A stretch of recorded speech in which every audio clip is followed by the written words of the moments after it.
I started 4 businesses that cracked 10 million in a row. I want to share the frameworks and lessons I learned from the many mistakes that led to those 4 in a row, so that hopefully the next business you have or the current business you're on can achieve that level and beyond. So the first big company I built was called Gym Launch. It was a licensing business for gym owners, as in I had a model and I would license that model to them. They would use those things, they'd make more money. The average gym would make an extra $100,000 a year in profit. Business at its peak was worth about $150 million. And then COVID hurt that business, and I ended up selling it for $46.2 million to American Pacific Group, which is a private equity firm out of San Francisco. The first 10 customers I got from Gym Launch, I got somebody to pay a VA in the Philippines to scrape CrossFit's database and then send me the list of emails. I then uploaded them to Facebook, made a lookalike audience off of those, marketed to get a webinar, which no one watched, and then I had 80 leads from people who had opted in, and none of them bought or scheduled a call. And so I looked up every one of the emails manually, and I friended them on Facebook, I messaged them, and then I got a few of them on the phone to pay me $500 to go out to fly to their gym and actually do the turnaround. Once I started the licensing version of the model, which is the one that really gave me the scale, I was able to sell something that had virtually 100% margins. The first month I think I did like 120,000 in sales, and the next month I did like 300-ish, and then high 4s, and then 780, and all I was doing was just selling more units, and then we hit $1 million the next month. We would look at whatever problems the gym owners that we were with were currently suffering from. So it could be they're suffering from churn, or they could be suffering from margin issues, or they could be suffering from they're not getting enough leads. Close rates aren't as high as we want them to be. We would then create a hypothesis around what we thought might work. We would survey the community and say who has the best conversion rates, if that's what we wanted to fix,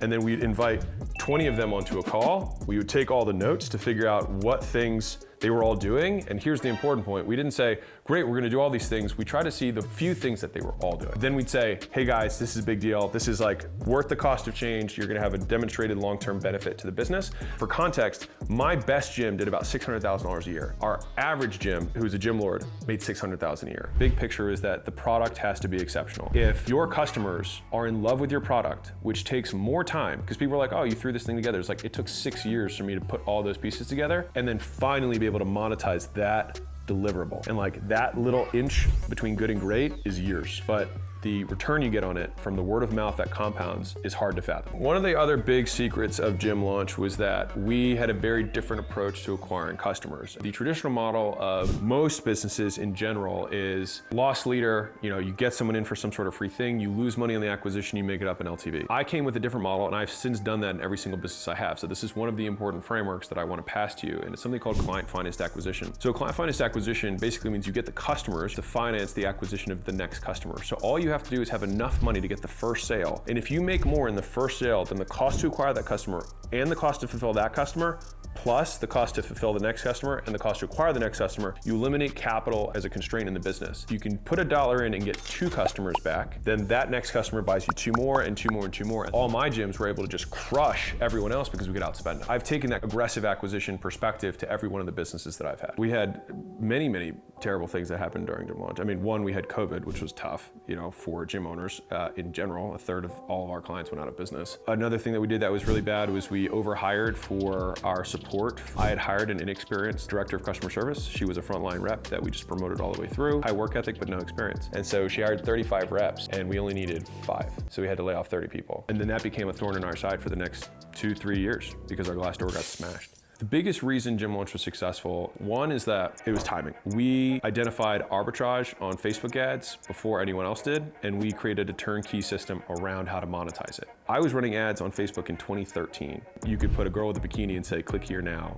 It was the Wild West. The second thing, because of that arbitrage, the average gym was taking home an additional $30,000 in cash in their first 30 days. That was the average. If you take a business where the average business owner is making $36,000 a year in profit, and then you add $30,000 in the first month of working with them, you don't need to worry about marketing. Technically, my return on marketing was 100 to 1 for the first 18 months of the business. But it's because I probably could have just not marketed at all, and I would have had the amount of people that came in. So who knows if the ads were doing anything. But everybody from the outside was like, this guy's ads are everywhere. He's killing it. So many people who were copycats, Mickey Mouse, gimmick, bullshit. People who just used old versions of our stuff to try and sell at all the stuff you would imagine. All those guys went out of business because they didn't have the depth. Prestige Labs was my second big company, which actually is really a sister company to Gym Launch. We built the whole thing of an affiliate base that we acquired through Gym Launch. And so the first month of being fully operational did 1.7 million. I didn't want to sell supplements for a very long time because I was like, supplements, you just need to eat right and work out. This woman wouldn't leave my office. She's like, my friend says I need supplements. Like, fine. So I wrote her a list. I was like, go get this stuff, go away. She came back the next day with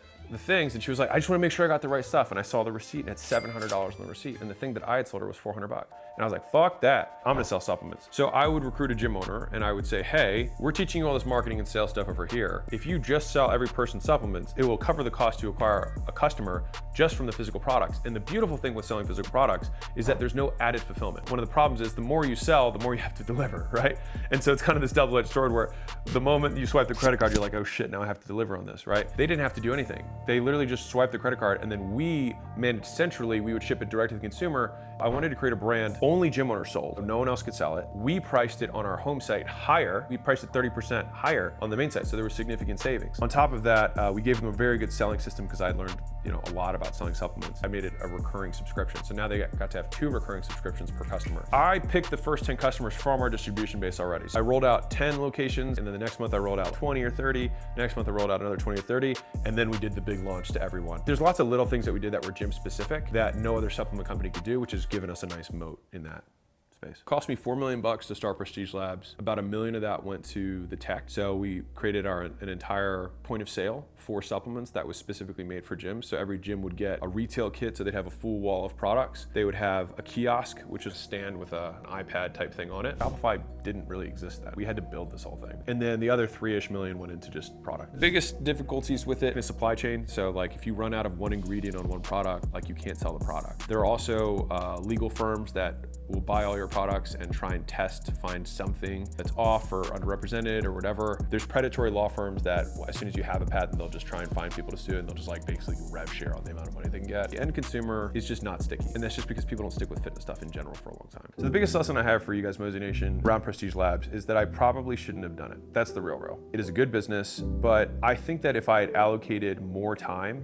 to just making Gym Launch better, Gym Launch would have been bigger. And because Gym Launch stopped growing the year I launched Prestige Labs. I just became CEO of 2 companies rather than CEO of 1. The third business I started, UseAlan.com, still around today, doing great. I saw where chat was going and I saw where AI and machine learning were going a few years ago. And I figured if I were able to aggregate all of the data from every single type of small business, all scheduling brick and mortar in-person appointments, I'd be able to predictively show what days of the week, what times of day, what kind of follow-up sequences got the most amount of people to show up. And since we were compensated on a percentage of people that showed up, we were highly incentivized to solve that problem. And I learned a ton about how to get the most throughput for leads. And I've used that in every one of the portfolio companies that we have. And you can usually add 20, 30, 40% to the throughput on ads, simply your scheduling process. I first started it to solve the problem for gym owners because one of the biggest constraints is that people don't work their leads. Amazing, I know. But the average gym was getting 9% of leads in the door when they had to work them manually. We were able to get just under 20% of leads in the door without them doing anything.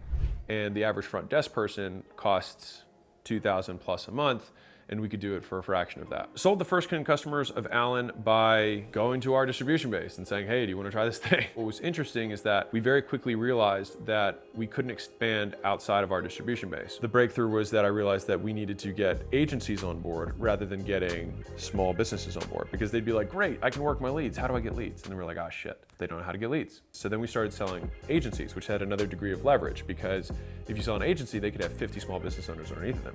I did 2 webinars with people who had big agency audiences, so now you go up another level. I could make 1 pitch and in 1 pitch get 1,000 customers. That was when this thing really took off. I did 2 pitches and within 6 months we were doing 1.7 also, ironically, per month through the software company. Alan was the business that I probably learned the most lessons from. I ended up selling that business as well, 75% of it to a strategic buyer who's still running it and doing a good job with it, and hopefully they'll have a big exit in a few years. And that was an all stock deal, so under NDA, I can't tell you, but I can tell you we did 12 million in the trailing 12 months before the sale. That being said, lesson 1 is that you need to have an in-house CTO if you're gonna get into software. I developed software for Prestige Labs. I used the exact same development shop to make the software for Alan. I regret that. Development shops, honestly, they're about as close to a complete scam as you can come to. Because if you really are gonna build a software company, you need to build a software company. Like, that's it. Like, you need to build a software company. It's like having a marketing agency and having a white labeled marketing agency doing all your delivery. It doesn't make any sense. Number 2 is that you wanna run pricing surveys early. because we unlocked 4 times the pricing power by simply repackaging how we charge. Exploring different ways to charge based on usage, based on recurring fees, different KPIs. This is especially true with software because there's so many different ways you can charge compared to maybe traditional service. The third thing is having aligned incentives with your customers often just makes you more money. And so that business had a tremendous amount of scale because we had so much alignment with every single stakeholder. The small business owner wanted people to show up, the agency owner wanted people to show up, and we got paid based on show up. So everybody was aligned top down. The fourth thing, throughput on appointments when you're scheduling for sales calls or in-person appointments. The amount of days per week that you are open, the hours that you are open, and the increments of time matter a lot, like 50 to 200% would be like, marketing doesn't work for me, and they had one time slot for an hour per week that they were willing to take new customers on. That's just stupid. There's no other way to say it. The people who made the most money, who had the most throughput, are the ones who gave the most availability, gave the most flexibility to their customers, were open the most days, and they, unsurprisingly, got more people to schedule and show up. There's a reason small business owners stay small. They make small business owner decisions. So acquisition.com, so this is the fourth business, portfolio of companies that right now does over $200 million a year. And I make these videos so that you can hopefully pass 3 million, 10 million, et cetera, and then we can invest in your business and help it grow further. I started with the question, what can I do forever? And then worked backwards from there. So it's like, there has to have a lot of leverage. I need to have a capital compounding vehicle. So the first 10 investments that we found, some people I knew from, beforehand, and I would say that the relationship had shifted more and more to like basically an advisory role anyways. And the rest of it has been people who read the book, who watch videos, who listen to podcasts, who come in, who already are aligned with our values. We'll always look at anything as 3 or more, but most of the businesses are over 5. The average business right now is doing 17 million. So acquisition.com is the first business that was really like built on a personal brand and inbound with content. So that's been like the biggest change compared to the other businesses. There's pros and cons to it. Like, it's a slower business overall. If you are used to doing a transactional business where you're doing multiple sales a day, going into a business model where you have 1 every month is very different, and there's a lot of conversations that happen that don't amount to anything. The thing that excites me most about acquisition.com is I learn more now than I ever have because I'm exposed to more businesses at a higher level. I believe that the purpose of life is to learn. That is my purpose of life. Then enabling myself to learn in as many ways as humanly possible maximizes that. So we co-own all these businesses because I want to learn how solar sales work. I want to learn how mortgage sales work. Like, knowing a lot about a lot of things allows you to cross-pollinate ideas that work well in one industry and then apply them to another one and then get outsized returns. As we saw how quickly and how easily acquisition.com grew, the biggest part of that was because we hired from the top down. There was so much that we could automatically delegate to people who were better than us at their respective things. Director of sales, director of marketing, director of people, director of IT, director of portfolio operations. Not as good as, but better than us, who were teaching us. Every other business I've had, I hired from the bottom up. This one I went from top down, and I will always do that from here on out. You can really only do that if you're well capitalized. That's why venture people raise money, because you can get more talent before the business can really afford the talent. Because at the end of the day, every business incurs debt. It's just what kind of debt. So are you incurring financial debt? Are you incurring management debt, cultural debt, technical debt?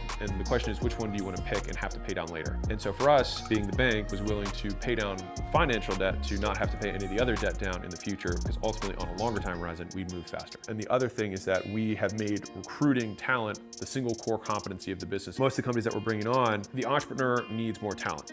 And we have the ability to recruit talent better than most people because, 1, we have so much inbound that comes in. 2, we as a private equity firm have more prestige than most of the companies that are in our portfolio. And so we can recruit, and people respond to a private equity firm who has portfolio companies more than they respond to Joe's Dry Cleaning. And then we have somebody at Holdco who will help train them on our way of doing business so they get it right the first time. A portfolio company, when their managers are getting stuck or their directors of sales getting stuck, they talk to our director of sales. And if you're a business owner and you'd like to scale to 50, 100 and beyond, we'd love to partner with you on it. We have the track record that we have because we've done it multiple times. And the biggest cost that you have in the business is what you do not know.